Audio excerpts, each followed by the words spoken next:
Muy buenas tardes a todos, son las 3:19 hora Bogotá. Ya hace aproximadamente en unos 40 minutos se va a cerrar la sesión en Estados Unidos, pero aún más importante en lo personal, hace aproximadamente unos 20 minutos, perdón, hace 1 hora y 20 minutos, es decir, a las 2 de la tarde, se dieron las conferencias y el resultado final de estos 2 días de reunión de parte de la FED. Primero me gustaría, antes de comenzar con el calendario económico, les voy a nombrar las principales conclusiones de esta reunión que es importantísima para el mercado financiero. Y a partir de ahí vamos a hacer un poco de conclusiones y un poco un análisis muy corto el día de hoy. Primero, la Fed mencionó que la variante Omicron es un riesgo claramente, pero aún ven un rápido crecimiento en la economía. Adicionalmente, la demanda se mantiene muy fuerte, impulsada por los balances saludables de los hogares, definitivamente haciendo referencia a que la liquidez en el mercado está haciendo pues su trabajo. El crecimiento económico sigue siendo rápido, en general las perspectivas son bastante buenas y se menciona que la mejora reciente en el mercado laboral ha reducido las diferencias entre clases y las razas. Adicionalmente, la Fed cree que el mercado laboral sigue mejorando y hasta ahí me gustaría mencionar algo muy importante. En general, la Fed está diciendo tengo confianza en el crecimiento económico, estamos viendo un momento bueno, y eso solamente apunta a que ellos están observando que el crecimiento económico está presente en la economía y por lo tanto tendrían que comenzar a cambiar su discurso cada vez más rápido respecto a una política monetaria expansiva en general, y ya les voy a dar una noticia aún más importante. Esa es la principal conclusión que quiero mencionar respecto a estos comentarios. La FED adicionalmente mencionó que la pandemia ha expulsado a las personas, algunas personas del mercado laboral y no se sabe cuándo han regresado. Según la FED, el mercado laboral seguirá aún así creciendo. Es claro también entender que los cuellos de botella han sido más largos y más fuertes de lo previsto, haciendo referencia al tema de la transitoriedad de la inflación.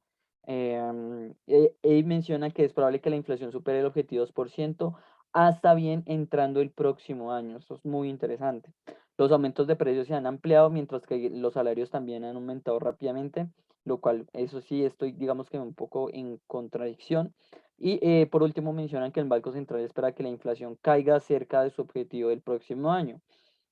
Cabe mencionar que no están afirmando que probablemente la inflación se alcance en su objetivo del 2% para el siguiente año. Eso es una clave para este tiempo. Y también afirman el tema de la inflación cuando hablan de la cadena de suministros. Adicionalmente, cuando se abre la sesión de preguntas y respuestas, se mencionó que las tasas de interés no aumentarán hasta que se complete el proceso del tapering. Ahora sí, el tema que les quería mencionar. El tapering se va a acelerar en ya no 15.000 dólares o 15.000 millones como se mencionaba, perdón, 15.000 millones como se mencionaba, sino ahora va a ser el doble, se va a aplicar a 30.000. ¿Qué significa eso? Que ya no vamos, que el tapering ya no va a acabar en julio, a mediados del año, va a acabar en marzo, lo que significa que a partir de ese momento vamos a comenzar a pensar en un momento de subida de tasas de interés. Adicionalmente a eso, menciona que le queda un largo camino por recorrer para saber lo que resultaría sobre el Omicron. Estoy completamente de acuerdo, todavía hay muy poca información sobre esta variante.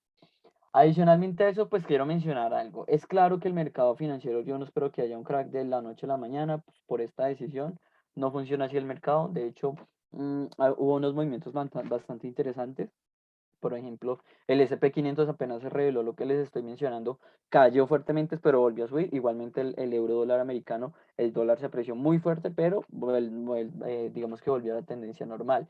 En general, ¿qué puedo mencionar? El mercado va a vivir un momento, tal vez después del rally financiero, que son las últimas semanas de diciembre, en la cual va a comenzar a descontar toda esa liquidez que ha perdido y vamos a comenzar a tener que hablar desde nuestras inversiones de dónde hay movimientos correctivos de donde tengamos que alejarnos. Y sobre todo porque el escenario cada vez se acelera más. Sin embargo, a pesar de lo que estoy diciendo, quiero vigilar los mercados muy bien, cómo funcionan estos 2 días y cómo, digamos que se alimentan de la información que tuvimos el día de hoy, que es muy interesante, porque básicamente nos está diciendo, le voy a quitar más liquidez al mercado, voy a subir las tasas de interés y eso es negativo para el mercado. Si nos vamos a la información el día de hoy, como les mencioné, en Reino Unido tuvimos en general presiones inflacionarias clarísimas. No hay que hacer un análisis muy extenso. Todos los datos de precios al productor, del IPC, precios al consumidor, lo que quieran, están en verde, están en números verdes, básicamente es una presión alcista claramente que se mantiene en Reino Unido y que nos hace poner nuestras perspectivas respecto a cuál va a ser el siguiente movimiento del Banco de Inglaterra y también de la Unión Europea. Adicionalmente tuvimos presiones inflacionarias muy ligeras en Francia. El dato pasa de 2.8, de 2.6 a 2.8, se mantienen las expectativas. Los datos que fueron hoy ligeramente positivos fueron la inflación para España, que estuvo ligeramente por debajo de lo que estaba esperando el mercado. Si se fijan, el mercado estaba esperando 5.6, obtuvo 5.5. Dentro de los datos interesantes el día de hoy para Estados Unidos, los precios de importación, perdón, las ventas al detal pasan de 1.8 a 1.3, preocupantes respecto a lo que estaba esperando el mercado, y las ventas sin automóviles también. En general, estos datos de ventas al detal dejan bastante que desear. Si avanzamos, tuvimos datos inflacionarios para Canadá. El índice base de precios al consumidor reflejó que pasó de 3.8 a 3.6, mostrando un ligero retroceso bastante interesante. Eh, en- Adicionalmente, la inflación del IPC año a año en noviembre, que es muy diferente a precios del consumidor, índice o sea, al índice base, recordemos que este es base y este ya es una variación normal, pasa de 4.7 a 4.7, no tiene ningún movimiento, pero digamos que se estabiliza en un nivel no tan peligroso si lo comparamos contra Estados Unidos o contra Europa. Otros datos interesantes el día de hoy, los stocks de petróleo crudo pasan de menos 0.24 a 4.28, mostrando claramente un movimiento alcista frente a lo que estaba esperando el mercado, alcista para el petróleo, ¿no? O sea, un dato positivo. Adicionalmente a eso, pues las conferencias que ya les acabo de nombrar, las decisiones de tasa de interés que por ahora no se modifican, el día de mañana, o yo creo que el día viernes voy a hablar sobre la hoja de puntos, lo que llamamos, que es básicamente el consolidado de dónde se ubican los analistas y los consejeros de respecto a lo cuándo se debería o si deberían suceder algún tipo de cambio en la tasa de interés. Si nos vamos el escenario de Forex el día de hoy, estuvimos un poco divididos. Pensé que íbamos a estar un poco más alcistas frente al dólar, pero en general no, el dólar, un movimiento mixto, euro igual, yen japonés igual. Donde sí tuvimos un movimiento bastante alcista fue en el yen japonés, digamos que apreciándose muy bien frente al resto, perdón, un movimiento bajista de parte del yen japonés, igual que el dólar canadiense y el franco suizo, lo cual a mí me refleja que en general el mercado, a pesar de todo el escenario, no tuvo hoy una perspectiva como bajista y lo podemos ver ahorita en la renta variable. Lo que sí tuvimos fueron buenos movimientos para el dólar neozelandés y para el australiano. Si nos vamos a la renta variable, como les mencionaba, a pesar del escenario de volatilidad que podía imprimir hoy la Fed, tuvimos un escenario alcista. Hoy nos mantuvimos desde el inicio hasta el final en un escenario alcista. El SP 500 muy bueno, igual que el Nasdaq 100 en menor proporción y se queda un poco rezagado el DAX alemán y hoy corrige el IBEX 35 que tuvo un movimiento alcista en sesiones pasadas. Tuvimos movimientos bajistas para el Hansen, para la bolsa, también para sus diferentes variaciones de parte del IBEX, pero en general, sobre todo en Estados Unidos, la sesión fue muy buena.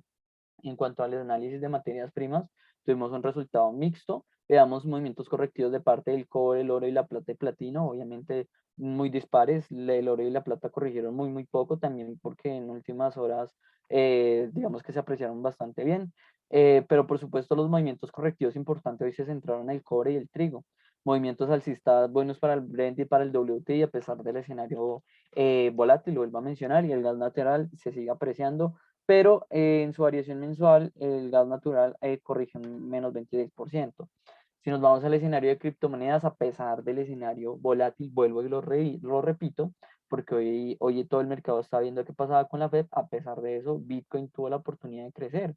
Ethereum recupera los $4, Bitcoin recupera los $49,000 y en general muy buenos movimientos y un muy buen escenario de rebote para las criptomonedas. Eso es todo por el día de hoy. Mucha información que procesar. Yo creo que a lo largo de estas dos sesiones, sobre todo el día de mañana y el viernes, vamos a entender cómo procesa esta información el mercado.